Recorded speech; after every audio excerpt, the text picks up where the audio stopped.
So I'm here. I've been in the cemetery business for about, this is my eighth year with Catholic cemeteries, but I'm really in the business for almost 18 years. Oh my gosh. Okay. All right. Almost 18 years. Yeah, that's Interesting. Funeral side and cemetery side. And then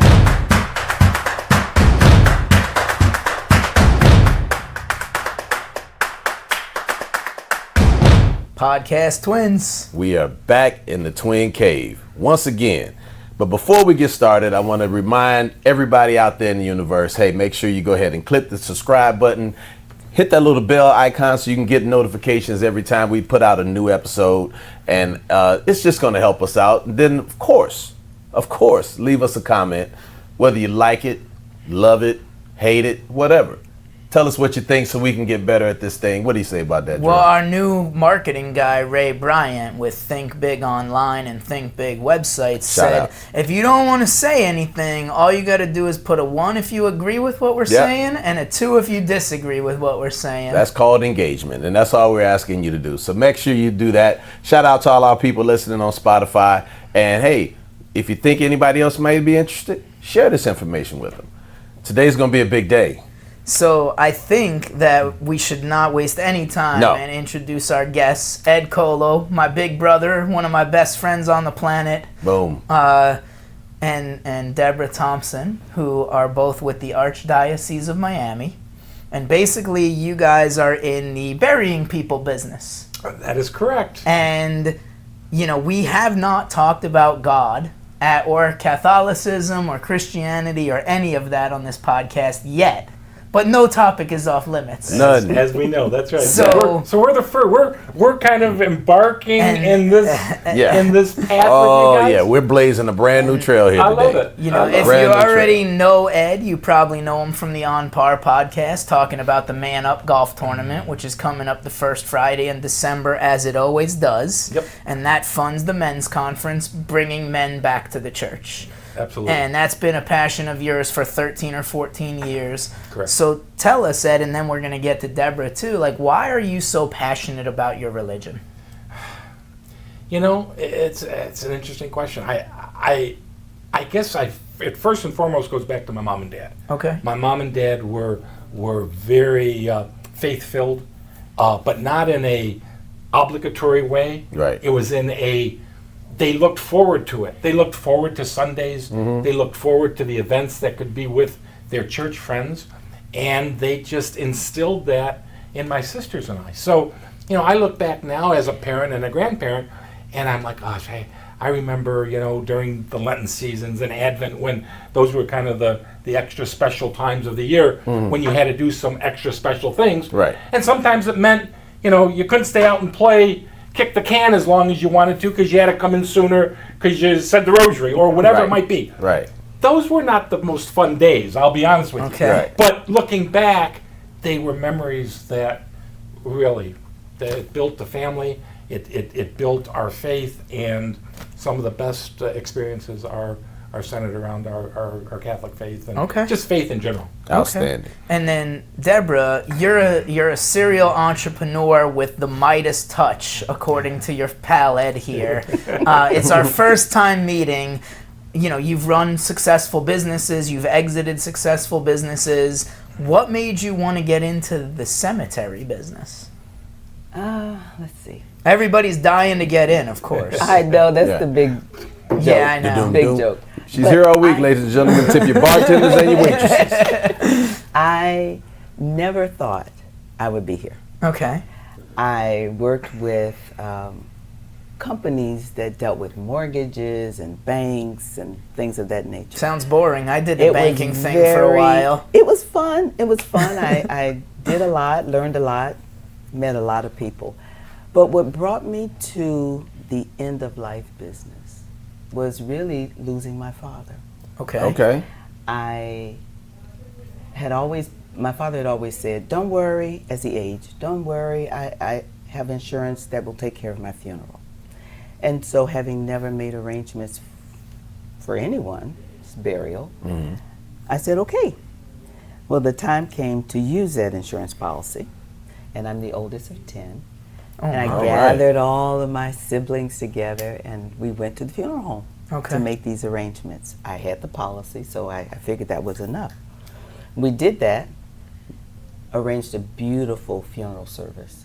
And as we were on our way out, the counselor asked me, so what have you decided to do about cemetery? And I just looked at her really strangely, like, I just gave you all the money we had. Right. I don't have any money for a cemetery. Right. I thought it was all one package. Right. I guess we taking them home with us then. Well, I said, I think we need to go sit back down at the table and let's look at it again. So we did that, and at the end of that second conversation, we only had enough money for cremation, which I thought was fine. Right. So we make the arrangements, we go through the process, and my dad gets cremated, but he comes home with me. Okay. And he stayed home with me for it was a couple years. Okay. But during that first year, I just spun out of control. Okay. Depression was so serious. Yes.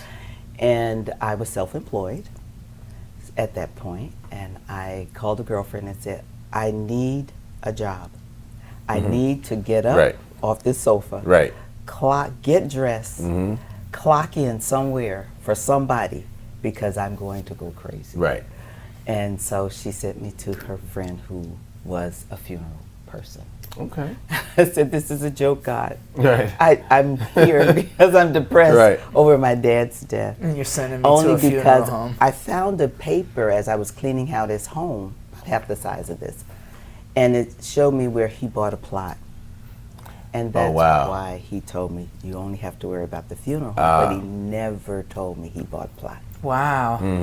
And so I felt guilt, of course, for cremating him. And it took me a while to accept the job I was offered. They kept calling, they kept calling. I accepted the job, only to find out it's been the best decision I've ever made. I love what I do, as you can probably tell by Ed's comments about me. I love what I do. I serve families, but I also made a promise that I would never let anyone leave the room with me and not know all that's involved in the process, because that's where we do a disservice. Okay. And that's where the pain. So I'm here. I've been in the cemetery business for about, this is my eighth year with Catholic cemeteries, but I'm really in the business for almost 18 years. Oh my gosh. Okay. Almost 18 years. Yeah, that's Interesting. Funeral side and cemetery side. And then tell me about how you recruited Ed, because I know that was a process. Because Ed was working for a recruit. Yeah. It just, you played the long game. It took a while. I did. Ed actually, I don't know if we met at church. Did we meet at church? No, we met when I called in. You were the person who took my call, and we met at Queen of Heaven. Oh, okay. So that was our first meeting. Yeah. Usually I meet all the families at church. No. But it was different. I should have known. Anyway, he came. He met with me without his wife, and we talked. We just sat and we talked about what he might want, his end-of-life plans for his family. He just lost a sister, and we just talked.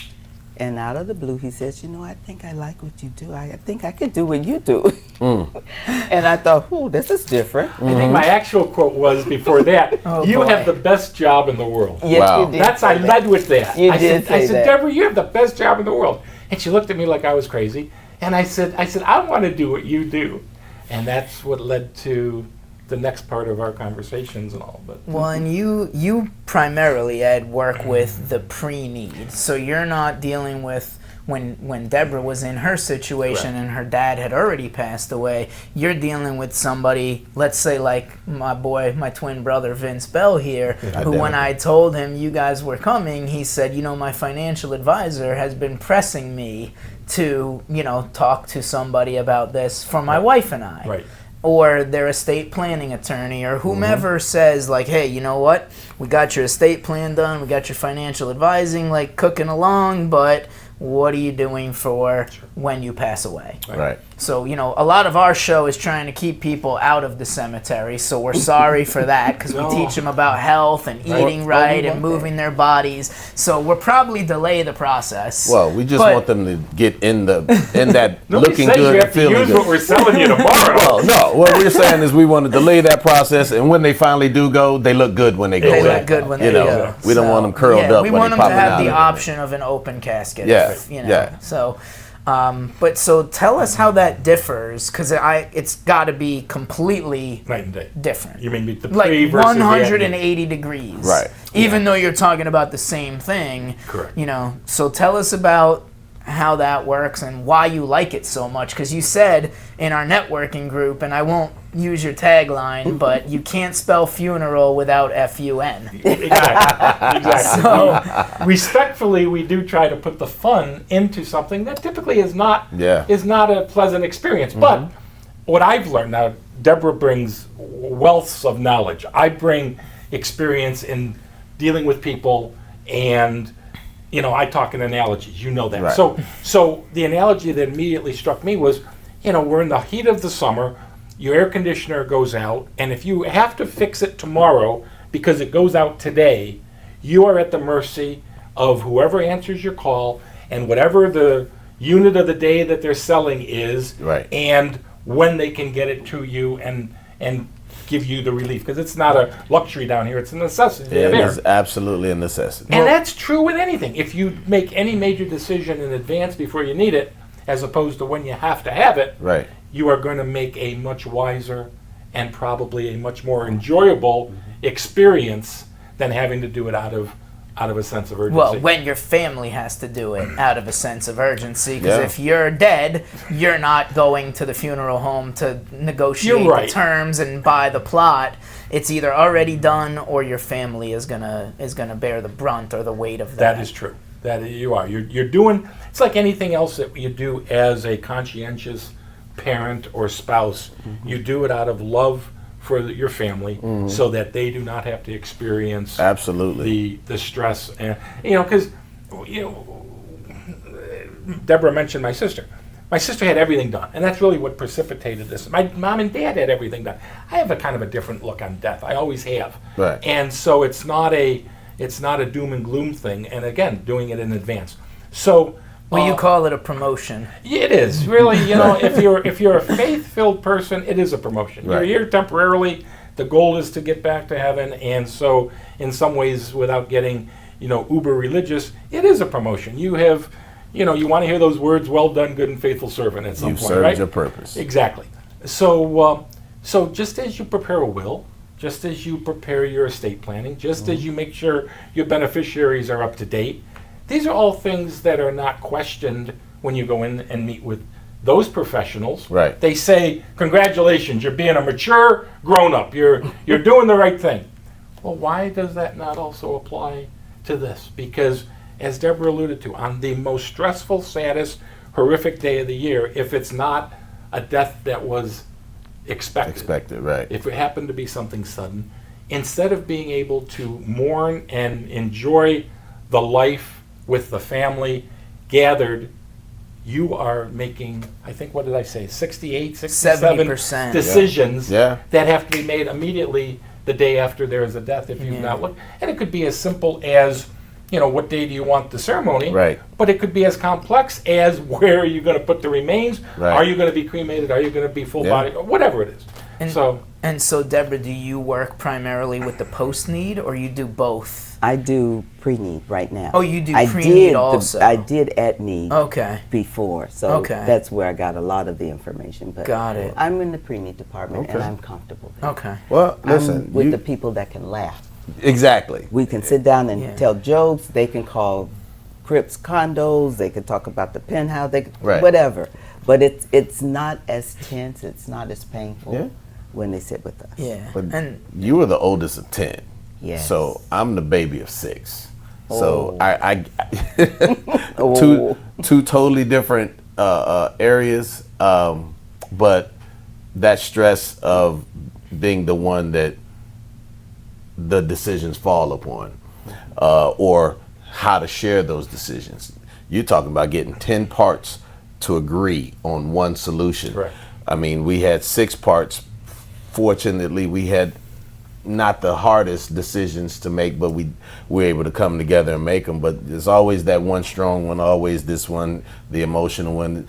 It's a lot of personalities that if we had pre-planned these situations, it would have gone so much smoother, even though ours was very smooth with the parents. But, you know, it definitely, I see the value in doing such, which is why I told you, even my estate planner, and they like, okay, all right, how are we going to finish this thing up?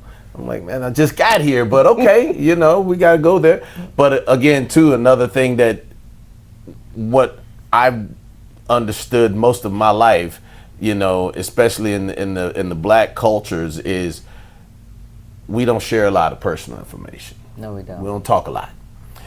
We'll tell you it's put together. We ain't gonna tell you exactly where it is.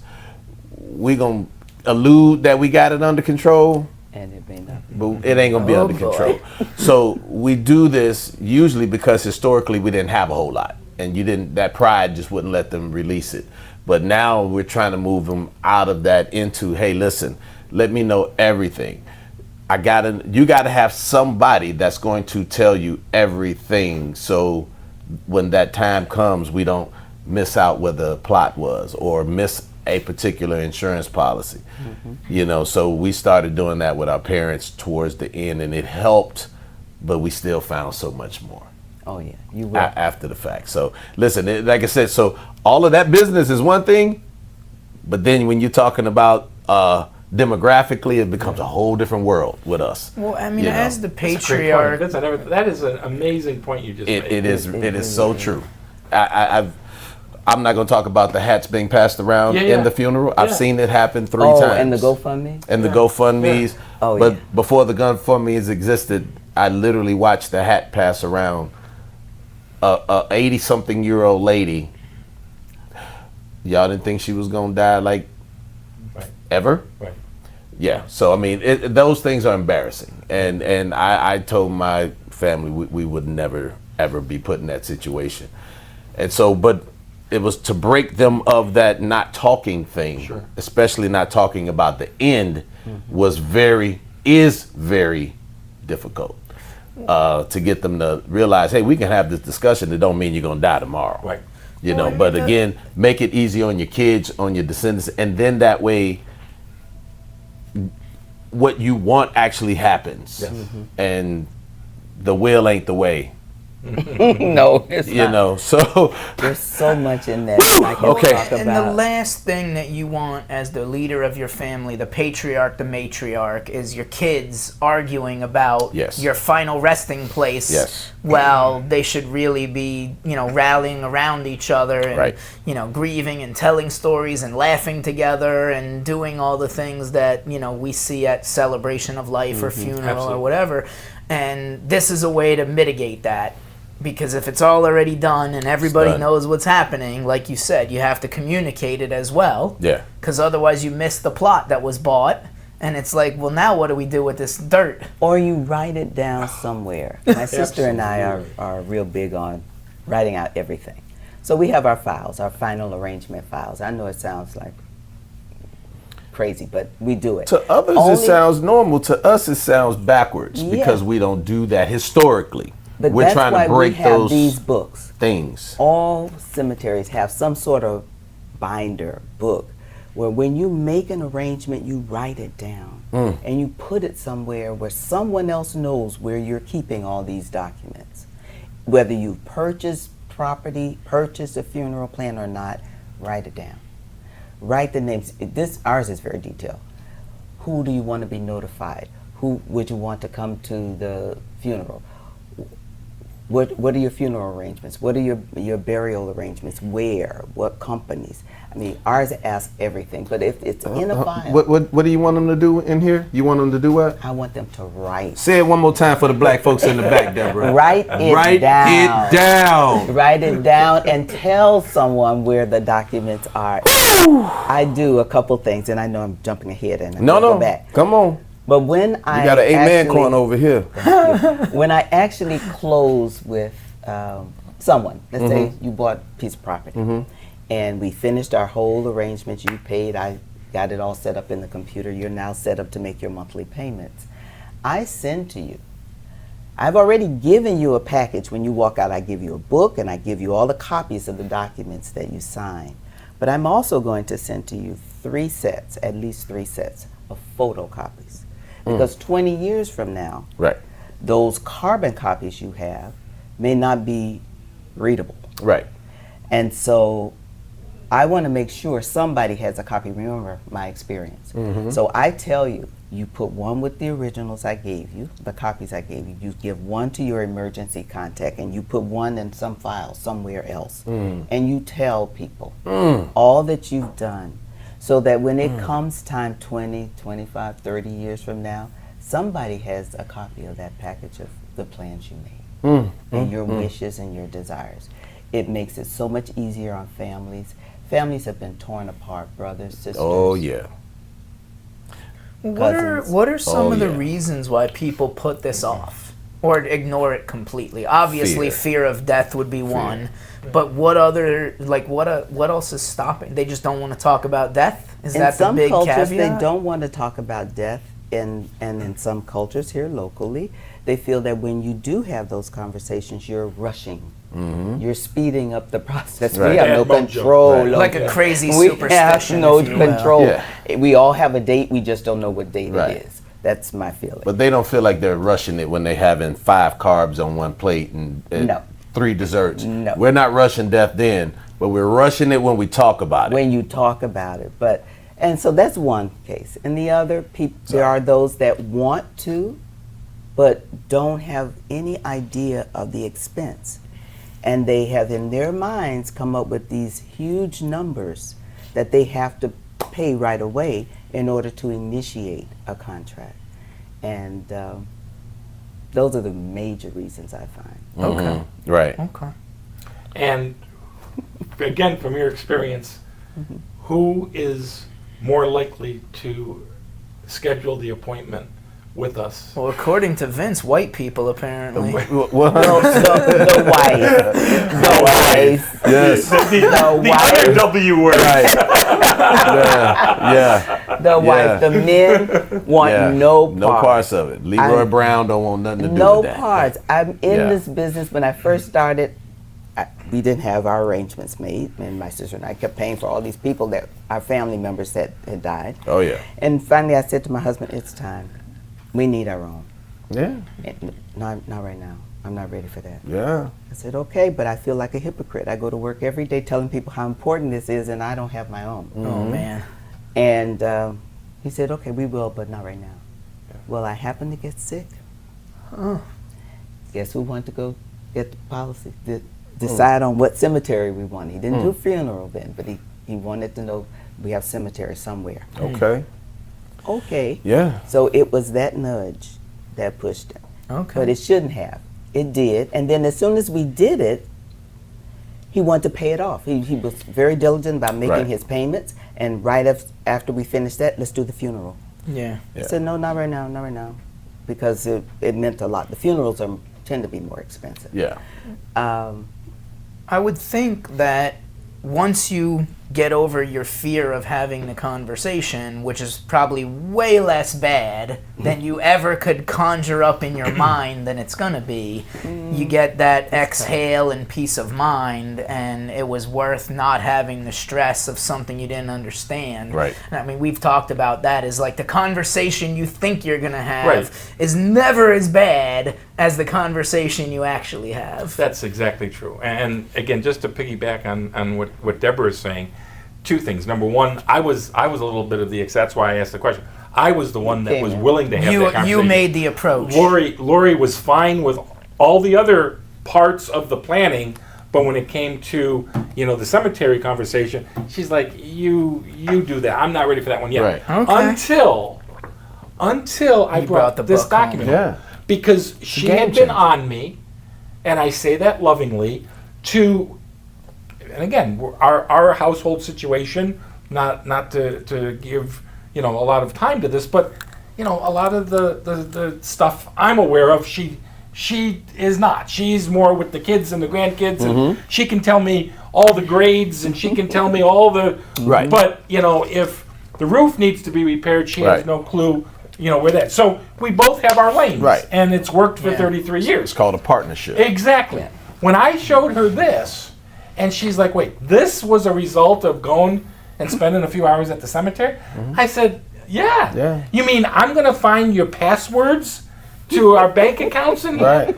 and you know what, honey? You're going to find the bank accounts too. Right. Well, then she's like, "This is the greatest thing going." Exactly. So that's number one. It is so much more than just going and looking at places in the ground where you might be buried. Once you have some education and some knowledge and a blueprint, it looks like that's a blueprint. to It me. absolutely is. Once you have a blueprint, it's got to seem less scary. Like, I use the analogy, like you like to talk in analogies. I used to be a personal defense with a handgun instructor. Correct. And my best students, and most of what we taught was avoiding a gunfight, right? Because you win 100% of the gunfights you don't go to. But, we don't need to send you that many people that quickly. But my best students were people that were a little bit afraid and had no bad habits. Yeah. So I think that this is the same exact situation. People are very afraid, or deathly afraid, if you will, or they're paralyzed by fear. But then once you give them a little knowledge, maybe a little hands-on experience, the fear has to go away. Yeah. It does. Or less. Because they know they're gonna die. Like they're Yeah. not afraid of dying. They're going to. We're all going. Only one guy's ever come back. So. The wealthy starts making burial plans when the baby's born. Okay. The really wealthy. We're Okay. not talking rich. We're talking Wealthy. that they got like a crest. $100 million plus dollars. Yeah, and they then start some, preparing with either the life insurance policy for the baby that works within the trust from the day they're born, all the way to funeral arrangements, whether they own one or not, it doesn't matter. They prepare and they're ready, or at least the business part of life and death is being handled while the mom is pregnant.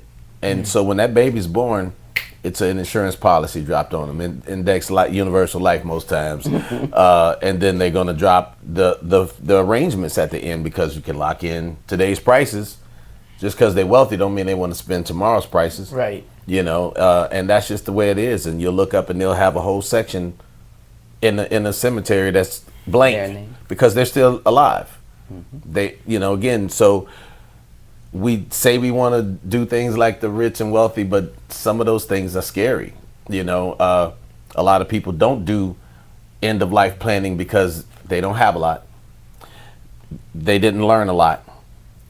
And I think the biggest thing comes down to, like you talk about destroying families. How many families do I know personally that lost Big Mama's house? They couldn't keep up with the taxes. They didn't know what a paperwork was. They didn't even know anything was due because we don't talk. We don't share this information. Money is a taboo subject at the dinner table, but it should be the prominent subject at the dinner table. Because again, if you don't share this information, when things happen, all they knew is they came home and the lights was on, food was on the table, Big Mama took care of everything. When she died, a year or two later, somebody came along, bought up those taxes, and 18 months after that, they were on the street. Yeah. And now nobody's talking to each other because everybody's pointing the finger at each other. When this could have probably Solved 80% or more of the problems. That's all I'm saying. Got it. That's all I'm saying. Is at the end of the day, somebody gotta be willing to jump out there and break in and have this conversation. So how do you get this knowledge out to more people? I mean, are you? They're gonna watch the podcast, twins. Well, that's how they're gonna do it. That's why they're here. That's why they're gonna do it. But what are your methodologies for getting this out to? I mean, is it you're targeting estate planners and financial advisors and CPAs and folks like that? Are you advertising? Are you marketing? Like, how does the word get out that this is something you should really plan ahead for? So you're going to get two distinct. I was hoping. Different I was answers. hoping for that. There's one way, which Debra has introduced me to, Okay. and that is that being part of the Archdiocese of Miami, we are invited and encouraged and work very hard at going in and spending a weekend at all of the different parishes in the Archdiocese and giving a 5-minute little presentation at the end of each Mass, and then being outside to meet with anyone that had their interest piqued and would be interested in more information. Okay. That is the one way, and Debra's very good at that. Yep. She gives the talks, and you know, she's a smiling face. What do you always say, Debra? Now go out and make friends. All you're doing is just making friends. Yeah. Okay. All right? Yeah.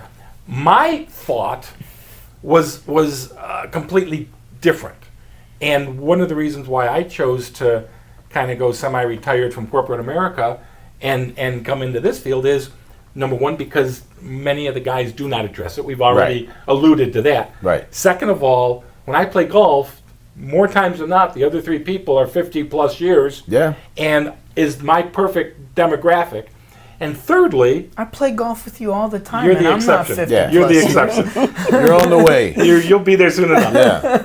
And lastly, is it with Man Up, which Yeah. we've alluded to.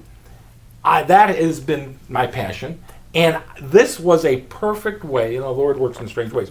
This was a perfect way to be able to connect the men's ministry and conference with the Catholic cemetery. Absolutely. And so when Debra and I were talking, and that was maybe the second hour of our 3 or 4 hour conversation, it's like, Debra, I have all of these resources, all of these people that need to hear this story. And I think maybe coming from a guy will certainly help. But Right. second of all, every time we go and meet with a parish and spend a weekend at their masses, I find out who are the pillars of that church. Right. And those guys, and there are female pillars also, but for our purposes, I'm finding out who's that next man up parish captain, if you will. Right. And then from there, they have a Tuesday night men's meeting. I'm semi-retired. I can go Tuesday night, Right. Right. Right. and I can ask to be added to that agenda, and I can take 5 or 10 minutes and have this conversation. So it has not only helped from a Catholic cemetery perspective, but it has helped spread the word of Man Up to parishes that we really were not getting much of That's a of an long influx. time sales guy talking right there, because Yeah. all he did was take what's already working That's for it. Deborah That's and it. tweak it a little Yes, to that's it. fit Make it his apply. clientele, his You know? his network, his circle, whatever you want to call it. So Yeah. that's 40-something years of sales in the making, or whatever, probably, right? Richie Rogers' name is mentioned on this podcast often. And Often, most of your yes. most of your people listening today know who Rich is, and we all have great respect for Rich. And when I ran this by Rich a year or two ago, right after Debra and I first spoke, and I said, Richie, I said, I have a question for you. I said, do you see a value in our networking group if I do this? And I explained to him what I was thinking. That's a leading question, but I love it. And he did his little eyebrow dance that he does when you have him thinking, and he goes, he says, that's amazing. He says, I spent my whole career selling life insurance, having these exact conversations with people. He said, you will probably be my first customer. He said, because I have never thought of that, and I Right. spent a whole career leading them up to this point. Isn't that wild? And when I heard that from Rich, I said, you know what? There's a market here. There's not a market. That's the wrong word. There's a need here. Right. Because people are not informed There is a need. as to what brings this whole planning full circle. And then he walks in with his resume. And I bring him my resume. Yeah. I said, I have an exit strategy. What's yours? Well, my father was a Baptist pastor. Yes. So he used to say when it was altar call time, trying to get people to come on in and get their life right with the good Lord, he would say, as surely as you live is as surely as you will die. And those are two things that if you get here, you're gonna go. Now, whether we gonna go at 60, 70, 80, or we gonna be Methuselah at 990, whatever, you're gonna get out of here at some point. And so if it's the inevitable, that has always been my thought process of why in the world would I be afraid of that? Because it's gonna happen. Why am I afraid? But there's a lot of folks that are definitely afraid, forgive the pun, of death. They won't discuss it. And when they do, it's because their backs are up against the wall. You know, the grandma is circling the drain, and you know they just waiting to flush the toilet. It's bad, and now we got to make these decisions. It could have been so much more stress free, and no matter how you handled it. But again, get over the fear. It sounds like you're ripping a Band-Aid off. I mean, I don't know if that's a good analogy or not, but you've got he this. Just told you had an insurance salesman that never thought about his final preparations. Right. But yet we plan for the maybe it will happen. Yeah. Like we buy insurance policies. We plan for weddings. We plan for. We invest our money and we save it. We do all those things, but that, for the inevitable, which is death, we shy away from it. Don't want to talk about it. Yeah, Not I want ready to talk yet. about it. Even people coming out of church after we've had the brief presentation. Not yet. Not ready yet. But then, they got a Birkin on their arm. Those well, you have that too. But then you get those calls from families that you've met, and they've just lost someone. They've just had a death, or someone's imminent, and they want you to help them at that point. Well, in our line, we can't touch them. We can't help them. We can't do anything. We have to send them to the at-need department. Because if it's imminent, it's usually within a few hours, a couple of days. Or if someone has passed away already, it's not any longer a pre-need situation. When someone comes to us for pre-need arrangements, they have the opportunity, I told you already, to smile and joke and laugh, but they also are able to have discounts given to them. They get their choice of whatever property is available. Right. They lock in the price, and the price is locked in forever. If they don't, that person doesn't die for 50 years, if it's a child they're buying for, because some people buy for their kids. That price stays the same. It's frozen. It's locked in. Yeah. And we will never increase that. There is no moving of the parents from one place to another. It's just so much easier. They can spend their time processing grief versus the business side of it. So Right. let me ask a random question, because Ed knows I love asking questions. What do you do when you run out of space? Well, Like, where do you put all the bodies when you have no land? Because we got no land here in the Tri-County area. It this seems like there's nothing. Archdiocese was really smart when they purchased their land, I think. They bought 125 acres in Dade County and 125 acres in Broward County. Okay. And the Broward County location still has many, many, many acres to develop. And that was 60 years ago, almost 60 years Almost ago. 60 years All right. ago. When Yeah. the diocese was first formed. That's right. So Okay. you can do the math. There's a lot, and then air. You know, a lot of the new construction you see in the cemeteries is going up versus in-ground burials. Right. I mean, there's still a lot of in-ground because people want that traditional burial. Yeah. But there's a lot of going up. When the first time I saw the last one I went to was Ascension in Miami. second second level Same- in Miami. same here. We passed it, and I worked for them, but I didn't know that was the cemetery. It looked like an apartment building, but it wasn't. It's actually a mausoleum, 3 stories, Yeah. all around. Beautiful, beautiful, beautiful Yeah. location. So there will be space Okay. for a long time. When we run out of our 125 acres, and that particular cemetery, those cemeteries are sold out, there is a fund set up to take care of that property in perpetuity. Okay. All right. So from every sale we make, we or at need makes, a percentage of that sale goes into that fund. And we can't touch it. It's the state is It's involved for that- in it. that But time. it's for the maintenance of the cemetery, as well as to make sure there are staff members there who can help you locate your loved ones. Gotcha. Because some people don't know where, after years and years of Yeah. funeral, you don't know where they are. Yeah. And so there will be that, but that's a requirement for all cemeteries now. We've seen so many go into just awful So why the Archdiocese of Miami? Why go that direction with the Catholic cemeteries? Why did I do it? Yes. I worked for a competitor before I started with Catholic cemeteries. I took a little hiatus. I decided I wanted to retire. Not good at doing nothing. So I, after taking care of my sister with cancer, I came back to Florida and I said, I want to go to work. And I approached the Catholic cemetery, just like Ed asked me.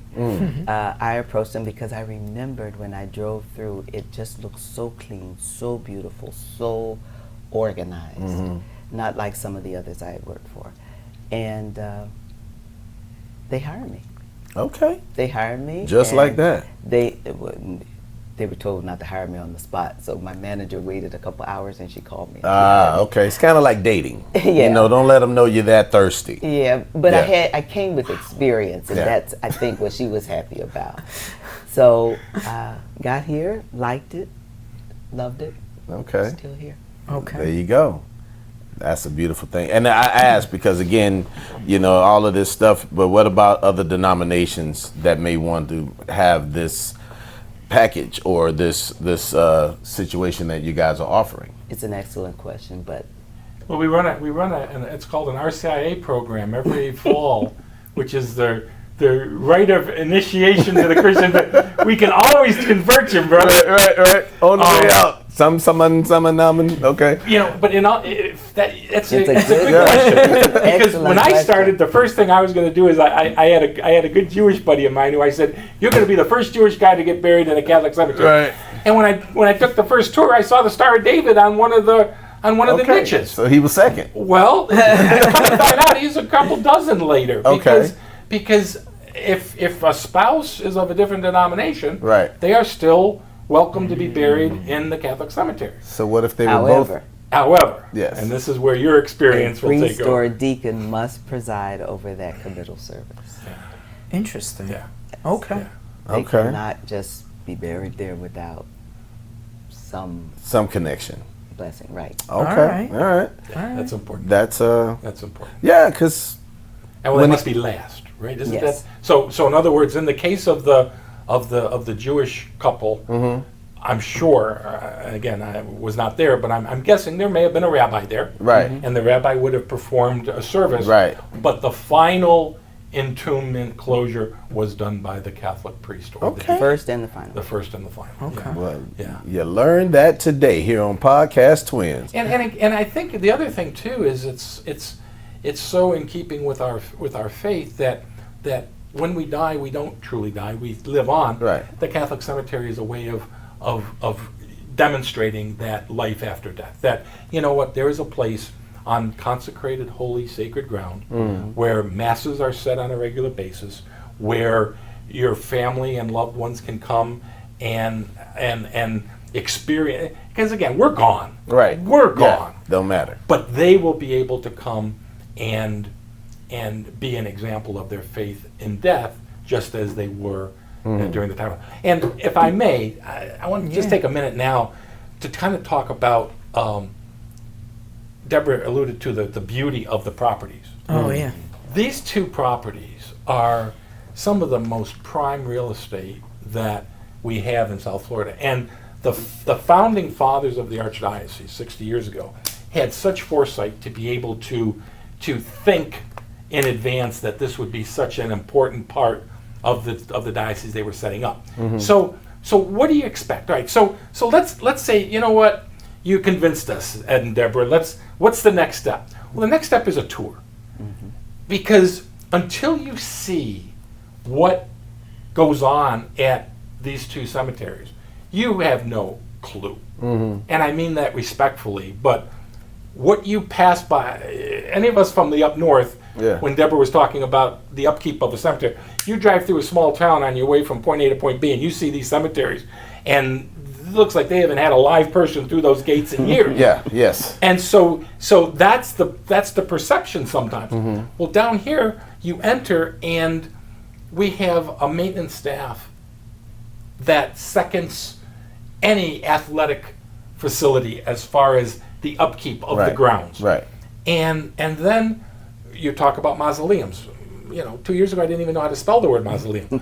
You walk in and we call it Rodeo Drive Okay. because the first part of the cemetery here in Broward, Queen of Heaven, the first phase is this absolutely beautiful. I have a card that I hand out that shows the picture of this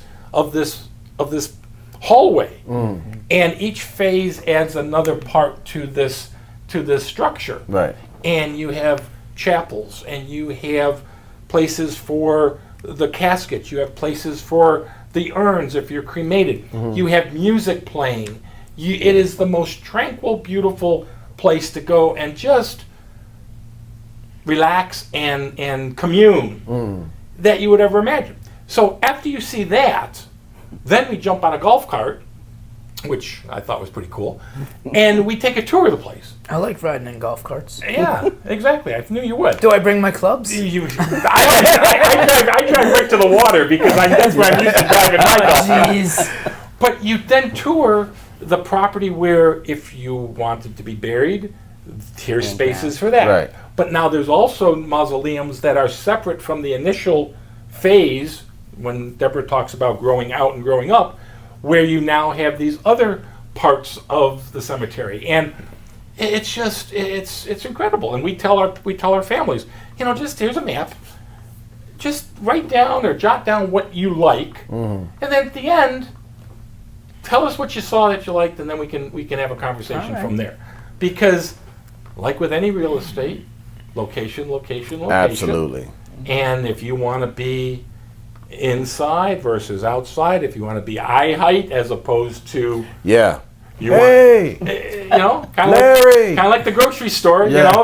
the most popular products are right at eye level. That is so true. these are all things to consider. And Yeah. back in the day, before you had cremation for the Catholic, we could not be cremated many years ago. Yes. Now so there's so many more options that it's even more reason to have have these conversations. I appreciate you sharing all that. I think this was an awesome episode. I want to go off script, because I have another question, and I'd like to hear from both of you on this one. But It's usually a good one when you preface with Yeah. So I've read a lot and seen a lot of different videos about how Gen Z and Gen Alpha are returning more than the Gen X and Millennials give me age. I don't know what the age people that are younger than Drew Alberto. So let's say 30 and under. Okay. Let's say 15 to 30, if you will. And it seems that whatever, I know a lot of statistics are made up, but it seems legitimate that a lot of people that are younger going back to church, whether it's Christian church or Catholic church or Baptist or whatever, and let's just assume that that's true for the purposes of this question. Why do you think that is? Why do I think that Why are young people more going younger back to people church? going, it seems like the church has seen an uptick in participation. Boy, that is off the reservation question. It I is. love the question, but you're right. I wasn't going to let you get out easy today. Is that a fact though? I don't know if it's a fact or not. It's what I read, Okay. and I see a lot lot it. So I don't. Is it a fact? I mean, do you see a I'm lot more hearing the young same people? thing too. Really? But I haven't okay. seen that. Well, when I you're haven't going seen to When that. we're these sitting churches, outside the church, Yeah. because we're outside, Right. waiting for the mass to Right. end. and they're then not we your meet and greet. clientele. Their parents and Yeah, but she was grandparents still are seeing your But I don't see clientele. that. I don't see them going you see in it? So- younger. I just don't see So it. here's I do have a Yeah, thought to your. please. When we talked earlier about when I was young and how our parents instilled faith in us.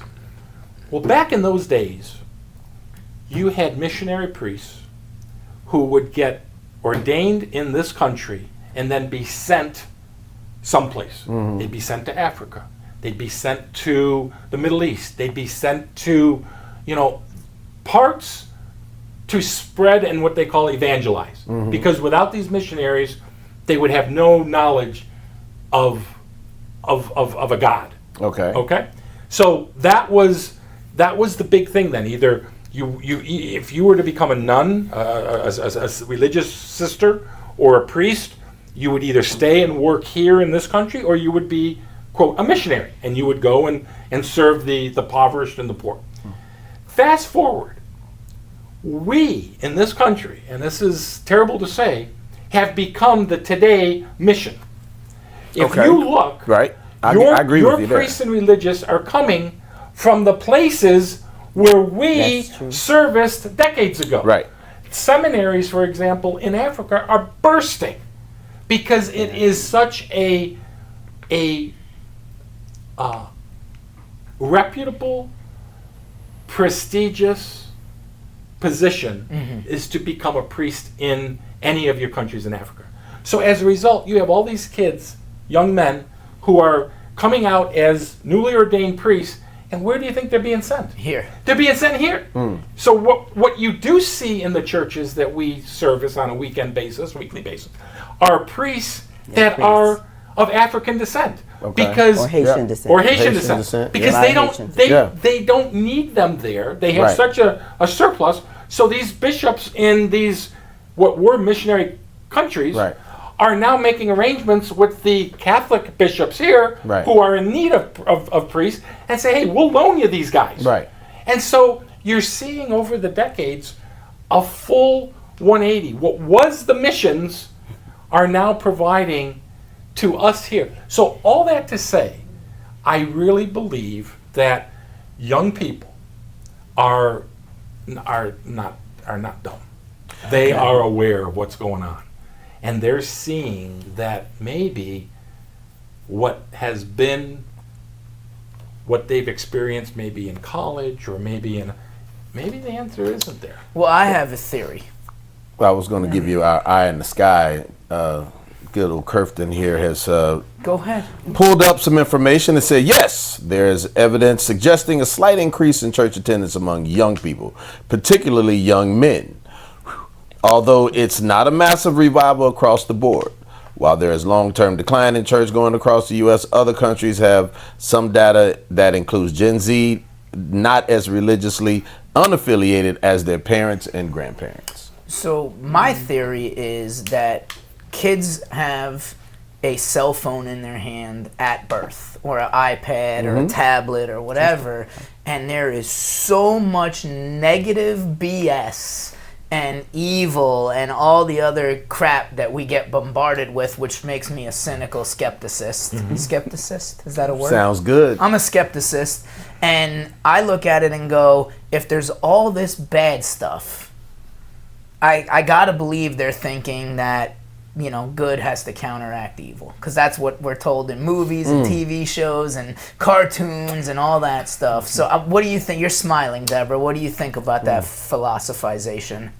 I like the philosophization. I That's like what I like. that. I just haven't seen the shift.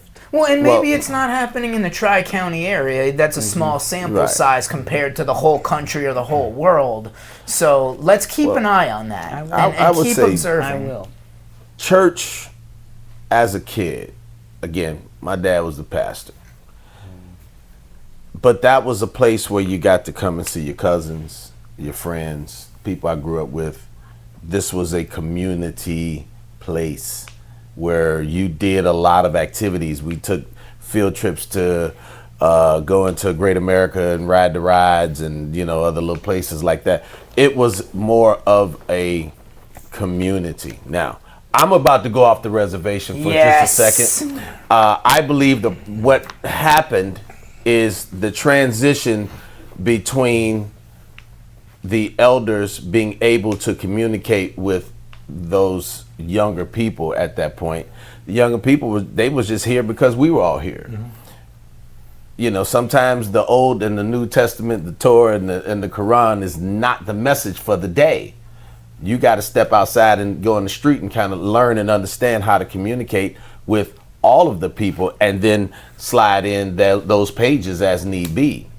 But when that happened, you lost a generation of youngsters that did not become or did not stay religious for whatever particular reason per different religions. But now here you are, they're raising their kids, and the kids do what the parents do, right? That's what we do, you know. And it's incredibly difficult to pull that kid and have them go and take off to their own church, because even if that kid does go, the parent will like, well, that's not what we practiced. Well, you didn't practice anything my whole life. Right. So it becomes, so if it's going to be an uptick, it's going to be an uptick on their behalf, whatever their particular reasons are.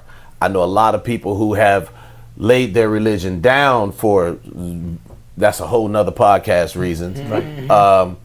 But then you got a whole lot of other folks that said, hey, look, I may not be religious, but I'm very spiritual. I go into that realm and of belief and all of this other stuff. They just don't practice the religion.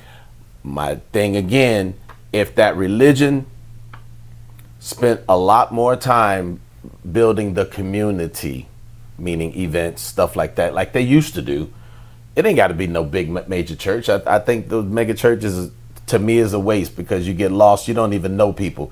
You got to set an appointment with the deacon to get to the pastor. I would never go to those personally. But at the same time, you don't get that community feel. And I think you could get a lot more adults to go back if they did more things like that. I just think it's missing, because they got the book in one hand and they're charging with. Come on, make it to where it's you making for the family fun to come back, and now your kids have friends. I mean, a lot of my friends I grew up with, I know from being born in the church with them. It was a community fun thing for us.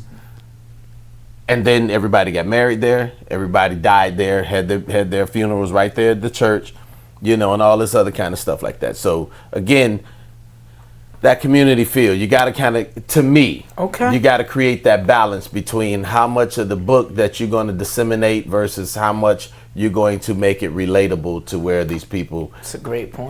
Want to sit there for an hour to 3 hours Baptist. I don't know that that's too far off the we can go. I don't know if that's off the reservation for you. Well, I told you, you saw me pulling it back in. Yeah, a little bit. I pulled it back in. I sat back and I'm like, no, don't go there. But yes. Well, Debra, what do you have to say about this? You're smiling and waiting to say something profound. I can feel it.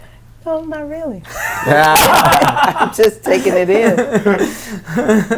It would be lovely to have the younger people come back. That's a good answer. That's really a good would. answer. Is Because we see spirituality so or many- faith more important? Ooh. Okay. Ooh. Is spirituality or faith more important? So, Meaning, when I say faith, I mean the particular religion. I think, again, that's a. Are we going here? That you want to? We got 3 minutes. We're going into overtime. We are definitely in overtime. I think faith is what religion is based on, because if it was not faith, we would call it fact. And the fact that we call it faith means there has to be a belief process. Spirituality, what are you spiritual about? What is the faith? It's still faith. Oh, I understand, but you I'm going to shift on you a little bit, and I'll throw out an atheist. Okay. There are really good atheists. Absolutely. There are probably many atheists that are better than practicing fill in the faith religion blank, here. right? Yeah, sure. I agree with that. Okay, so that being said, you need, maybe that's not the right word. There should be some type of direction, and that's where the faith comes in, that you can be spiritual about. Because otherwise, what do they say? A boat with no rudder, you don't have, you don't know where you're going. I'm spiritual. Okay, what are you spiritual about? Well, I believe in God. Tell me about God. What is it about God you believe in? So I think the faith part is what gives us the blueprint. There's always the Bible. Bible stands for basic instructions before leaving Earth. Did you ever hear that? I've Probably heard that. have, okay? I've heard that. So what's in the Bible? The Bible is nothing. I often say, now we're really getting off the subject. But if you change the name of the Bible to some name of a reality show, every kid would read it, because What do you have in the Bible? It's the greatest story ever told. You got stories, you got relationships, you got love, you got sex, you got all the things in the Bible. Deborah's looking at me like, sex in the Bible? There's all the adultery. Yes, all absolutely. these things are in the Bible. Absolutely. And so if you stop calling it the Bible and just said, this is a book on life, every kid would read it and want to turn it into a reality show. And in reality, that is what the Bible is. It's because that's how the Lord spoke, was in stories. Because otherwise nobody would listen. I don't know if I answered your question. No, you answered it. I love it. I'm just saying that if we don't stop here, we're going to go all the way until Tuesday. So what we're going to invite them back. We're going to have to bring that back because I do love the direction of that conversation because, boy, we can get some shovels out and go to work and really start digging. But is that what we joke want to at the cemetery? Yes. Dude, you caught that, right? Exactly what You started with that, right? and you ended with yours. That's right. So, once again, please, whether it's here or anywhere, but right now, it's here. Please make sure you go ahead and at least start doing some kind of preparatory planning. Don't be afraid of the conversation. This one just happens to have everything you need right here in this beautiful little book there. It got a little color on it and the whole 9 yards. It says Catholic Cemeteries of the Archdiocese of Miami. So call these guys before you're dead. That's the bottom line. Yeah. Right? So what's the best way to reach Love you? to just take a tour, schedule Yeah. you for a tour. Go drive around with Ed in a golf cart. I do it all the time. I It's was about to say magnificent. I've done it a couple of times already. Usually it's on a golf course, Yeah. but whatever. It's a nice place, right? It's a beautiful place. Tell them the best place to reach you. The best place to reach Ed, I'll give mine last. Just So- call Drew. I'll take care of you. I'm at 954-310-5720. 954-310-5720. Email is edkolo@bellsouth.net. Edkolo, EDKOLO @bellsouth.net. And also, I'll put in a shameless plug. You can always find us at readytomanup.com. That's READY, the number 2, manup.com. That is not the first time this audience has heard that No. website I know. at all. I know. So- And we are coming into the Man Up season again with the golf tournament and the conference again. And oh, by the way, Sign up. we had the most number of young people at The conference. at Man Up 2025 than we've Beautiful. had in 14 years. God Beautiful. bless you. And it's so we are starting to see some things. Good, Maybe we get good. them to church next, but they are at least coming on a Saturday, maybe with Dad or with their buddies. Okay. And that's a start. All right. Beautiful. Beautiful. And if you would like to meet with me by appointment, so you have to call me, the number is 786-277-5687.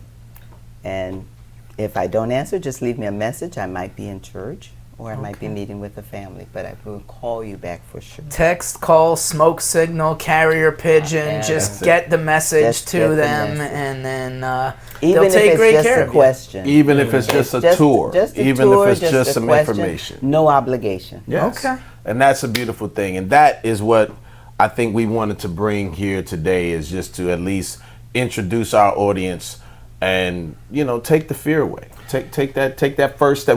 This is your first step. Cannot spell funeral without FUN.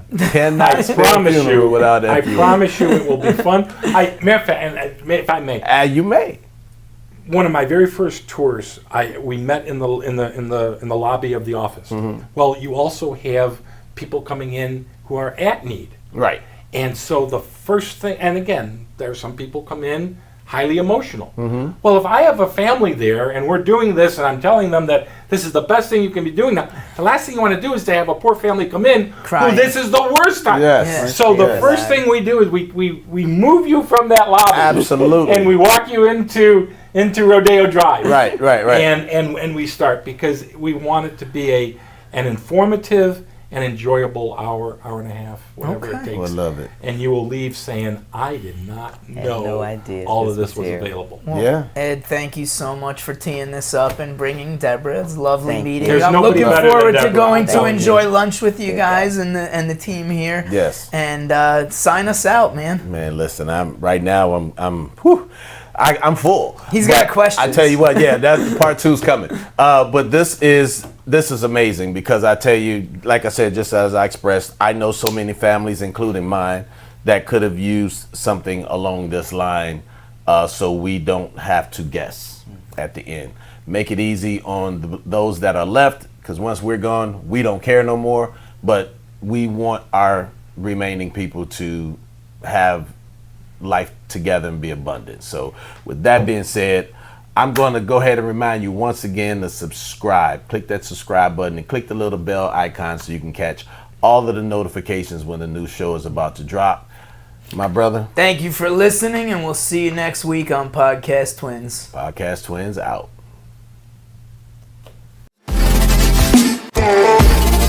Yeah.